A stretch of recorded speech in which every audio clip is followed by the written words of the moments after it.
시편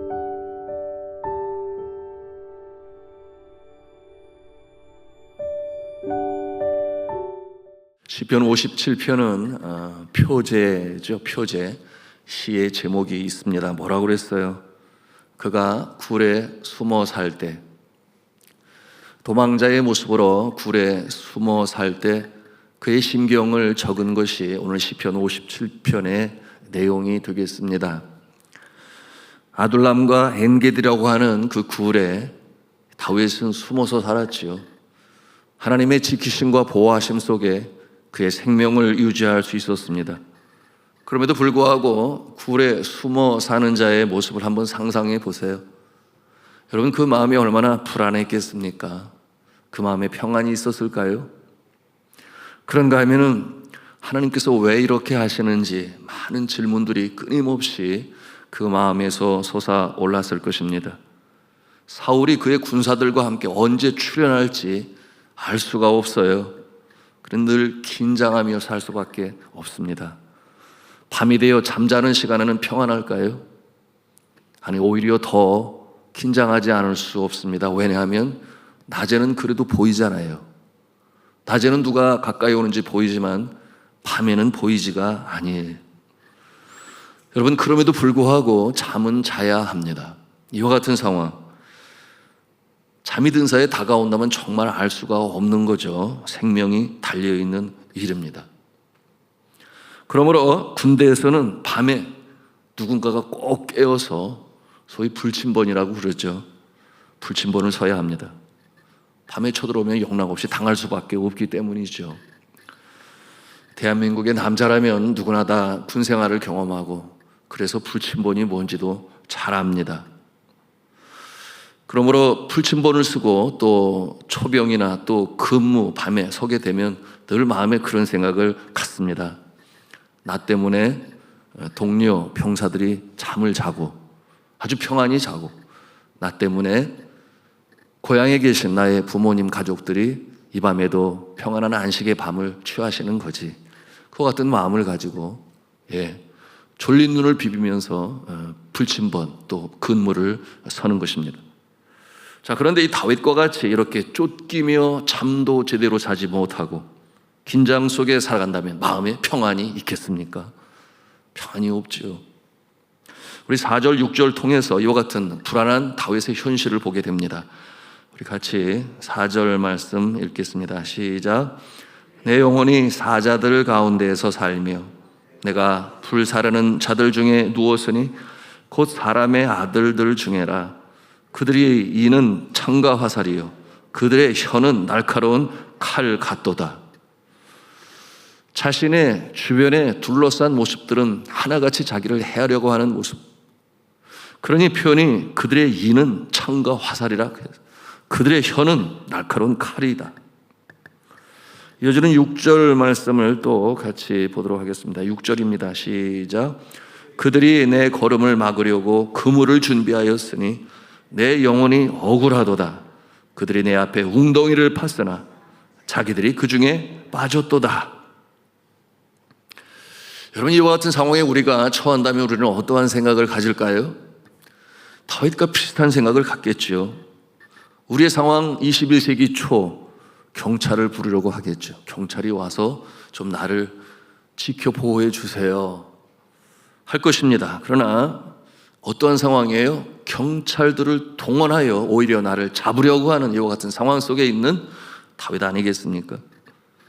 그러니 이 무고한 다윗을 또한 우리의 삶 가운데 나라고 한다면 무고한 자를 잡아들이려고 혈안이 되어서 여러분 그처럼 위협적인 존재로 다가온다 한다면 여러분 이와 같은 모습이 오늘 이 시대에 다윗과 같은 나의 모습이 되는 것입니다. 그럼 이와 같은 모습은 상상하고 싶지도 않죠. 이럴 때 믿음의 사람들은 하나님을 의지하겠죠. 의지할 사람 하나도 없구나, 나밖에 없구나. 그럼에도 불구하고 동시에 갖는 믿음의 사람의 생각은 뭐예요? 사람의 생명이 하나님의 손에 달려 있으니. 그렇습니다. 공중에 나는 새 한 마리도 하나님께서 행하셔야 살 수 있고 죽을 수 있고 생사복의 주관자가 되신 하나님을 의지할 수밖에 없고 주님 앞에 기도하지 않겠습니까? 자, 다윗도 마찬가지죠. 우리 1절, 2절 말씀 같이 읽도록 하겠습니다. 시작. 하나님이여 내게 은혜를 베푸소서. 내게 은혜를 베푸소서.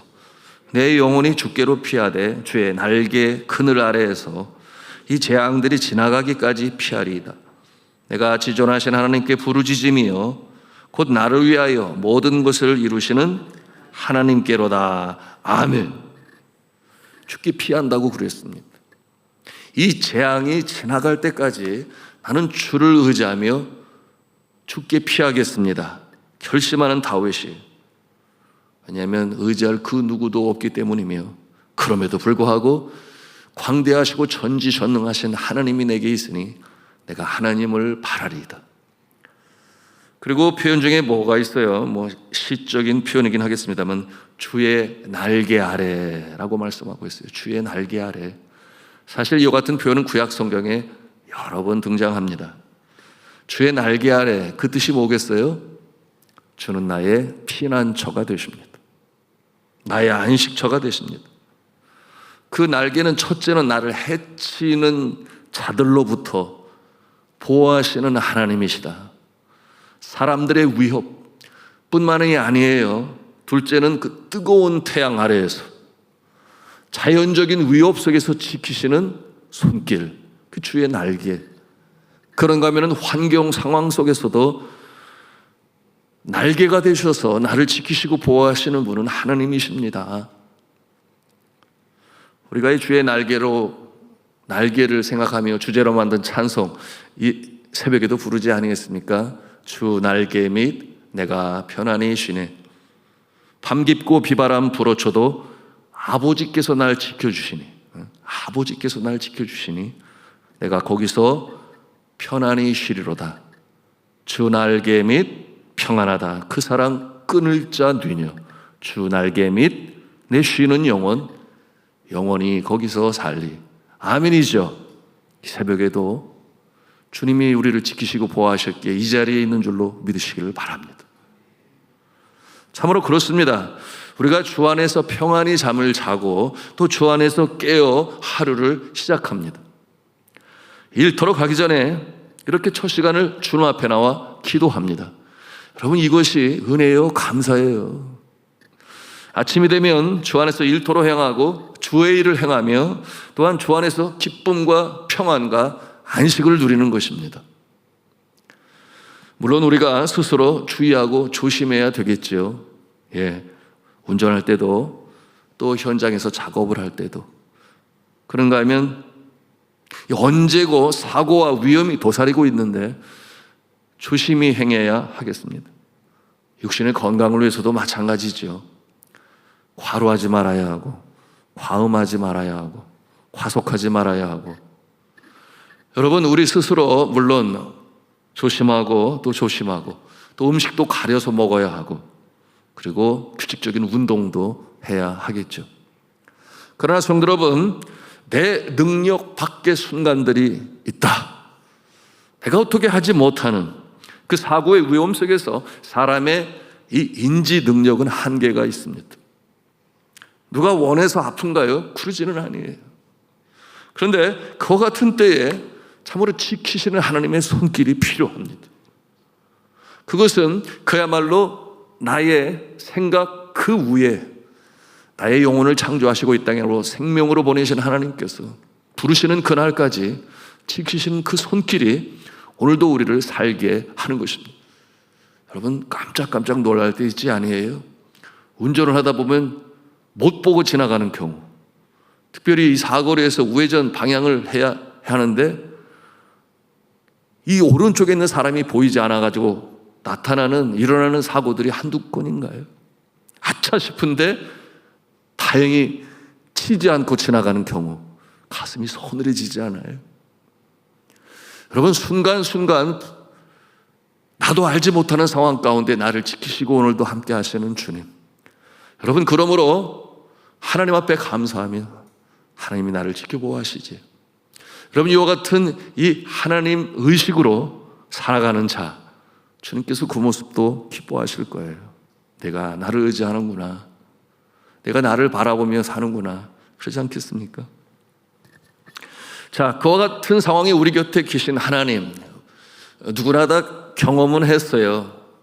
제가 코로나19 마치고 나서 우리 어르신들 신방할 때 그렇게 마음이 기뻤어요. 왜냐하면 대부분 어르신들이 면역성이 약하니까. 그래서 폐렴으로 이어지고 그래서 떠나신 분들이 많잖아요. 근데 우리 교회 성도님 어르신들 한 사람도 어려움 당하지 아니하고 그 어려운 때를 잘 극복하셨으니 신방하고 예배 드릴 때마다 정말 마음이 기쁨으로 가득 찼습니다. 여러분, 이와 같은 모습을 통해서 그렇지, 하나님은 나를 살려주셨지 왜 살려주셨을까 이런 생각하지 않을 수가 없습니다. 지난 2009년 1월 15일에 있었던 일인데요, 155명의 승객을 태우고 그리고 승무원을 태우고 미국 뉴욕을 출발한 US 에어웨이즈 여객기가 이륙한 지 얼마 안 돼서 막 요동치기 시작했습니다. 그러니까 비행기 안에 있는 사람들이 얼마나 놀랐어요. 왜 그랬는가 하면 예기치 못한 이 조류, 새떼에 부딪혀가지고 엔진으로 새들이 들어가게 되니까 그와 같은 상황이 되었습니다. 그러므로 양쪽 엔진의 이 추진력을 잃게 되었고, 이때 출발지인 뉴욕의 라가디아 공항으로 되돌아가기에는 그 높이가 850m밖에 되지 아니하니까 그게 되는 게 아니래요. 너무나 낮은 고도이기 때문에 회항할 수가 없는 그런 상황에서 설렌버거 기장 공항으로의 회항을 포기하고 가까운 이 허드슨 강 위에 비상 착수가 되겠죠. 비상 착수를 하기로 결정했습니다. 이 비행기를 타고 가는 승객들이 갑자기 쿵 하는 소리가 날리면서 비행기가 흔들거리기 시작하니까 너무나 놀라지 않을 수 없었는데, 기장의 음성이 이제 비상 착수합니다. 그러므로 여러분, 앉은 자리에서 승무원들의 지시에 따라 주십시오. 이와 같은 음성이 들려올 때 그야말로 긴장과 두려움으로 떨었죠. 이때 비행기 안에 155명의 탑승자 중에는 54세의 린다 한이라고 하는 남가주 사랑의 교회 한 여집사님이 타고 있었습니다. 그런데 그녀의 생각에 그 순간 이런 생각이 있었다고 그러죠. 아, 이게 내 인생의 마지막일 수도 있겠구나. 그래서 문자 메시지를 급하게 한 교회에게 보냈는데요, 그 내용이 비행기가 떨어지고 있어요. 다시는 못 볼지 모릅니다. 기도해 주세요. 부동산 에이전트로 일하는 이 집사님은 언니의 간호를 위해서 지난 7개월 동안 매달 뉴욕을 왕복했던 거예요. LA에서 뉴욕으로. 그리고 그날도 언니 간호차 뉴욕을 방문했다가 이제 다시금 로스앤젤레스로 돌아가던 길이었습니다. 엔진의 추진력이 약해지는 것을 느끼는 그들은, 승무원들도 승객들도 모두 간절히 기도했습니다. 비행기 사고란 여러분 아시는 대로 거의 전원 사망 아니겠습니까? 한 집사님도 의자를 붙잡고 이 생명의 주관대가 되신 하나님께 간절히 기도했다고 했습니다. 여러분, 그때 하나님께서 건져주셨죠. 살려주셨죠. 한 사람도 죽은 사람 없이 허드슨 강에 이 비상 착수한 비행기, 그리고 승객 150명과 승무원 5명이 전원 구조되게 되었습니다. 그리고 승객의 배가 오른 순간 비행기는 물속으로 급하게 가라앉기 시작했습니다. 모든 사람들은 가슴을 쓸어내렸죠. 세계 언론 매체들이 당시 사건을 뭐라고 기록했는가? 허드슨 강의 기적이다, 그렇게 타이틀을 달고 보도했습니다. 사고 후에 이 담요, 주어진 담요를 덮고 또 다가온 그 리포터에게 고백한 이 집사님의 말이 이제 방송을 타고 퍼져나가면서 사람들의 입을 통해 방송국, 그 내용이 사람들의 마음에 동감을 갖게 했죠. 뭐라고 그랬는가 하면, 하나님께 감사합니다. 그리고 기장에게 감사하다는 말을 꼭 하고 싶어요. 하나님께서 기장을 도와주셔서 정말 대단한 조종술로 비상착륙에 성공했어요. 이것이 다 하나님의 준비하심입니다. 이렇게 구조된 다음에 바로 고백을 했죠. 그래서 NBC의 투데이 쇼, 그런가 하면 BBC 월드 뉴스, 우먼스 매거진, 이와 같은 곳에서 계속해서 인터뷰가 이제 오게 되었습니다. 그때 한 집사님의 간증이 있었어요. 저는 나의 인생에 참으로 여러 번 구출을 받았습니다. 하나님은 10대 시절 생각하기도 끔찍한 유기와 폭행을, 좌절, 그리고 암흑 속에서도 나를 구해주셨습니다. 너무 힘들고 고달파서 삼킨 수면제 수백 알에서도 저를 구해주셨습니다. 하지만 내가 받은 가장 큰 구조에 관해서 말하라면 나는 서슴없이 말할 수 있습니다. 그것은 바로 나라고 하는 자로부터 내가 구원받은 것입니다. 여러분, 무슨 뜻이겠어요?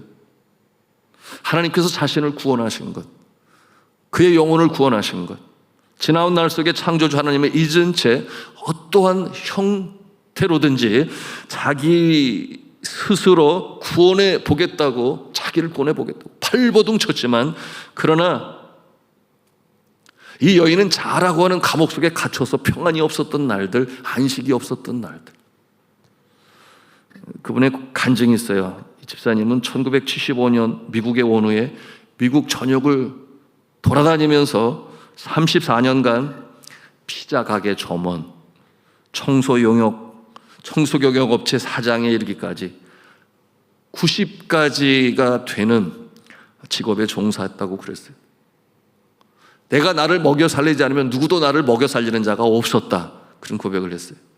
나를 돌볼 사람은 나뿐이다, 이렇게 생각을 해가지고 아주 독하게 살았다는 거예요. 아주 독하게. 생각해보면 30대 초반에서 40대 초반까지는 필름이 끊겼다 할 정도로 억척하지 산 기억밖에 없다. 그의 삶의 목표는 오직 하나, 생존, 서바이벌, 생존밖에 없었다 그랬어요. 그녀 얼마나 피곤하고 고단한 인생을 살았는지 우리가 상상해 볼 수 있지 않습니까? 그런데 그 고단한 인생길에서 하나님을 인격적으로 만나고 나서 완전히 180도 변화되었다 그랬어요. 진정한 안식과 평안이 이 여인에게 찾아온 것입니다. 현재 이 한 집사님은 남가주 사랑의 교회에서 매일같이 감사와 찬송 올리는 열정적인 예배자가 되었고, 무엇보다도 선교하는 일에 열심히 헌신하며 일꾼으로 살고 있습니다. 그녀가 이렇게 말을 했다고 그래요. 대서양의 찬바람이 휘몰아치는 비행기 날개 위에 서 있던 나를 구원해 주신 하나님은 나의 불시착 인생에서도 구해 주셨다, 그런 고백을 남겼습니다. 여러분, 이와 같은 모습은 성경에서도 그 유라굴로의 광풍 속에서 구원의 소망마저 사라진 가운데 선장 아닌 선장의 모습으로 함께 배에 타고 있었던 모든 자와 더불어 구원을 입은 사도 바울과 또한 그 배의 승무원들과 또 죄수들과 병사들, 여러분, 같은 모습이죠. 여러분, 오늘도 내가 이 자리에 있음이 하나님의 은혜인 줄로 믿으시길 바랍니다. 오늘도 병상 가운데 신음하는 자들 있습니다. 지나온 날 속에 가깝게는 코로나19를 통과하게 하신 하나님, 여전히 나를 살려주신 하나님, 그런가 하면 사람들이 두려워 떠는 암병에서도 나를 고치시고 지키시며 또한 주를 섬기게 하시는 하나님, 여러 사고, 위협 또는 사업의 가라앉음, 여러 상황 속에서도 여러분 살게 하시고 기도하게 하시고 오늘을 걸어가게 하시는 이 하나님은 나를 사랑하시고 지키시며 인도하시는 하나님 아버지십니다. 주님 부르시는 그날까지 우리는 매일같이 주의 날개 안에 거하며 참 안식과 소망 중에 다시금 일어나 전진하시는 저와 여러분 다 되시기를 저는 주 예수 그리스도 이름으로 축원합니다.